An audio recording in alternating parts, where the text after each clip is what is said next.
अस्सलाम वालेकुम व्यूअर्स, आप तमाम दोस्तों को खुशामदीद। आज मेरा लेक्चर का जो मौजू है उसमें मैं बात करूंगा जब कभी किसी के खिलाफ कोई एफआईआर दर्ज होती है और एफआईआर के बाद क्या लीगल प्रोसीडिंग्स हैं, क्या मराइल है और इन्वेस्टिगेशन ऑफिसर जो एफआईआर के बाद उनका बड़ा इम्पोर्टेंट रोल है वो स्टार्ट होता है, उन्हें किन मराइल से गुजरना होता है। तो इन तमाम पॉइंट्स में मैं बात करूंगा, आप मेरे साथ रहे। जब कभी किसी के खिलाफ कोई एफआईआर होती है, जैसे कि मैंने प्रीवियस वीडियो में इसमें बात की, एफआईआर करना एक लीगल प्रोसीजर है। सिमिलरली किसी के खिलाफ अगर कोई एफआईआर होता है, उसे डिफेंस करना वो भी उसका राइट है, बिल्कुल अपने राइट का वो दिफा कर सकता है। अगर कोई कंप्लेंट करता है, एफआईआर दर्ज होती है, तो बर्डन ऑफ प्रूफ उस शख्स पे आता है। वो जो भी एलिगेशन ऑपोजिट पार्टी पे लगाते हैं तो उसे प्रूव करना उनका काम है। ऑनवर्ड्स जिस पे एलिगेशन होते हैं, अक्यूज के को भी कानून राइट देता है तो वो अपने आप को प्रोटेक्ट कर सकता है। जब कभी एफआईआर किसी के खिलाफ दर्ज होती है, यकीनन एफआईआर का होना बड़ा पैनिक क्रिएट करता है। इसके साथ आप क्या मराइल किस स्टेजेस से आप गुजर सकते हैं। सबसे पहले अगर किसी के खिलाफ कोई एफआईआर होती है, उसे खबर हो जाती है और गिरफ्तारी से बचने के लिए उसके पास कानून उसे ये तहफ़्फ़ुज़ देता है कि वो अपनी बेल फाइल कर सकता है, जिसे हम कहते हैं बेल बिफोर। अपने मुतल्लिका डिस्ट्रिक्ट कोर्ट में वो बेल बिफोर फाइल कर सकता है। मुतल्लिका जो प्रोविज़न है 498 सीआरपीसी के तहत वो कोर्ट में पेश होता है।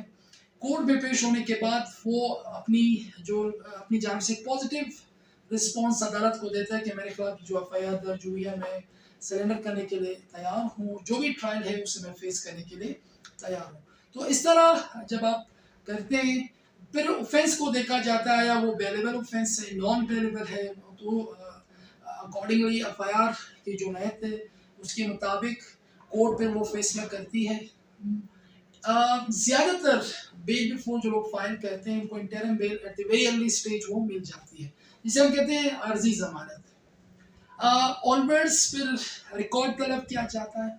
रिकॉर्ड के बाद प्रोसिक्यूशन की जानिब से कौंसल पेश होते हैं, इस पे आर्गूमेंट होता है। आर्गूमेंट होने के बाद फिर वो बेल डिसाइड होती है।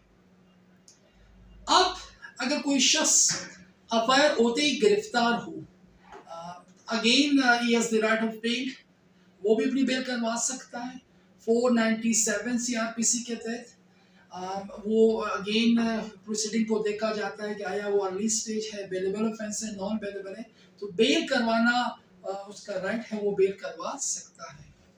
ये वो बेसिक प्रोसीजर है आफ्टर एफआईआर जो स्टार्ट हो जाता है। ऑनवर्ड्स एफआईआर के लॉन्च होने के बाद इम्पॉर्टेंट रोल स्टार्ट होता है पुलिस ऑफिसर का, जो तफ्तीशी हमसे कहते हैं इन्वेस्टिगेशन ऑफिसर।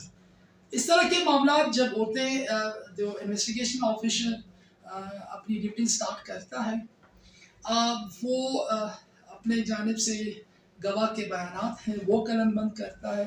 161 के जो बयानात हैं ऑनवर्ड्स मौके पे जाके वो जो भी इंसिडेंट होता है उसका वक़्वा का वो नक्शा बनाता है। प्राइवेट गवाह के बयानात अगर कोई है उनके बयानात कलमबंद करता है। सिमिलरली अगर कोई सीरियस नौयत का कोई वाक़या है, कोई मर्डर हो जाता है या कोई लड़ाई झगड़े में लोग ज़ख्मी हो जाते हैं, so then he is responsible to go for the medical report. जो मेडिकल ऑफिसर हैं, जो मुतल्लिका डॉक्टर है, वो उनसे वो मेडिकल रिपोर्ट तलब करता है, because he is responsible of this all important procedure. उनकी कोशिश होगी तमाम जितनी भी एविडेंस है उसको कलेक्ट कर सकें, बिकॉज जो उनका चालान जमा करने का टाइम है, within 14 days he is suppose to submit the challan in the court. वो अपना चालान जमा करवाता है, तो इससे पहले भी हो सकता है। तो मेडिकल रिपोर्ट क्रिमिनल जो इस तरह की मामलात में बड़ा इंपॉर्टेंट है। बयानात है, रिकवरी मौके पे अगर कोई है उसे वो कलेक्ट करता है। तो ये वो तमाम प्रोसीडिंग्स जो पुलिस ऑफिसर है वो is responsible of that. Sometimes लोगों को तहफ़्फ़ुज़ात होते हैं कि जो तफ्तीश है वो सही नहीं हो रही, या मेडिकल रिपोर्ट में कोई इशू आ रहा है। अब मेडिकल रिपोर्ट अगेन, अगर कोई मेडिकल रिपोर्ट जानबूझ के गलत बनाई जाती है, बिकॉज क्रिमिनल मैटर स्टैंड करते हैं मेडिकल रिपोर्ट पे, अगर इसको जानबूझ के गलत बनाया जाता है फिर उसे चालान का हिस्सा बनाया जाता है, सो दैट इज़ इलीगल। जो भी इस तरह का वो अमल करता है, सो उसके खिलाफ 167 सीआरपीसी के तहत उस शख्स के खिलाफ कार्रवाई हो सकती है, जिसकी जो सज़ा है वो तकरीबन 3 साल है। अब इन्वेस्टिगेशन ऑफिसर जो अपनी तफ्तीश मुकम्मल करने के बाद वो 173 ऑफ सीआरपीसी के तहत अपना चालान जमा करवाता है। जब वो चालान जमा करवाता है, so then onwards proceeding begins. But before that investigation officer के पास एक और पावर्स हैं, वो उसको यूज़ कर सकता है। 169 अगर वो ये फील करता है, उन्होंने इन्वेस्टिगेशन में जो एलिगेशंस लगाए हैं उन्हें ये पता चलता है थ्रू एविडेंस कि उसमें कोई शख्स बेगुनाह है, उसके खिलाफ कोई एविडेंस वो उस तरह मैच नहीं कर रहा, सो ही हैज़ द पावर 169 के तहत वो उस शख्स को डिस्चार्ज कर सकते हैं from the allegation. So that is the power of investigation officer. So चालान जमा होने के बाद कोर्ट में आपकी प्रोसीडिंग स्टार्ट हो जाती है। अगर अक्यूज बेल पे है, सो उन्हें नोटिस वगैरह जारी हो जाते हैं। अगर वो जेल में है तो जो जेल के जो ऑफिशियल्स हैं उन्हें इन्फॉर्म किया जाता है, फिर अक्यूज को बुलाया जाता है, उनकी प्रोसीडिंग स्टार्ट हो जाती है। फिर इस तरह उनके जो गवाह होंगे वो 1 बाय 1 गवाह के बयानात होंगे बिफोर द कोर्ट, और वो उनकी जानिब से उनके वकील उस पर जरा करेंगे। ऑन फर्स्ट जितने भी गवाह होंगे वो सारे गुजरने के बाद उसके पास 342 का जो प्रोसीजर है वो अप्लाई होगा। अगर वो अपनी जानिब से कोई डॉक्यूमेंट्स वरना पेश करना चाहे तो definitely he can produce before the court. अगर वो क्लेम करता है वो डॉक्यूमेंट्स उन्हें सपोर्ट कर सकते हैं बेगुनाह साबित करने में।